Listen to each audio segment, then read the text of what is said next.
Here we are looking at Lenz's law, and one of the common questions, if you drop a magnet through a coil and it comes out the other side, will it be slower than just dropping a magnet through thin air?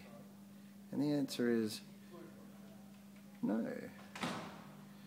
It will slow down because as the north approaches the north here, a north will set itself up here to oppose the movement, and when the magnet moves through and gets out the other side and there is a south close to it, it will set up a north to attract it back. And because this is moving that way and sets up a north at the top, if we follow north being up and the current going around, that means the current is going this way around. Okay? Now, let's move on to something that's a little bit important here. Here we have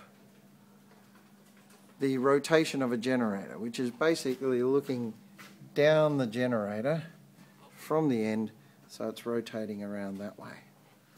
Now when it's rotating around that way, and we start off at position 1, it is moving parallel to the magnetic field. It's moving parallel to the magnetic field, and if we put that onto a graph, position 1 there shows that when it's moving at parallel to the magnetic field, there is 0. If we were to move around a quarter of a cycle, which is when it goes from min to max, and we get to position 2, the actual magnetic field is across that way, and it is moving perpendicular to the magnetic field. It is moving perpendicular to the magnetic field and produces a maximum. Okay?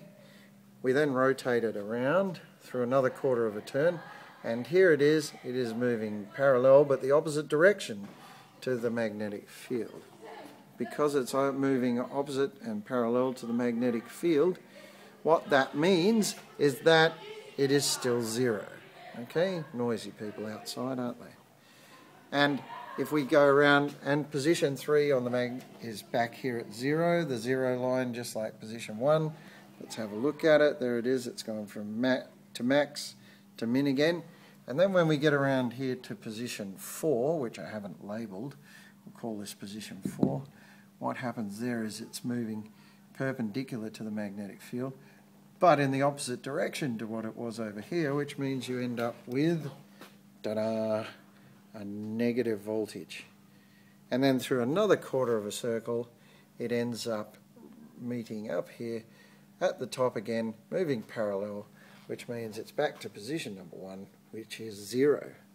So in a quarter of a turn it goes from parallel to the magnetic field, no induced current, to when it's at position 2 moving perpendicular to the magnetic field and producing max induced current. Therefore we get this sinusoidal alternating current from 0 to max to 0 to min, back to 0, and this fluctuates in our own electrical current at 50 cycles per second.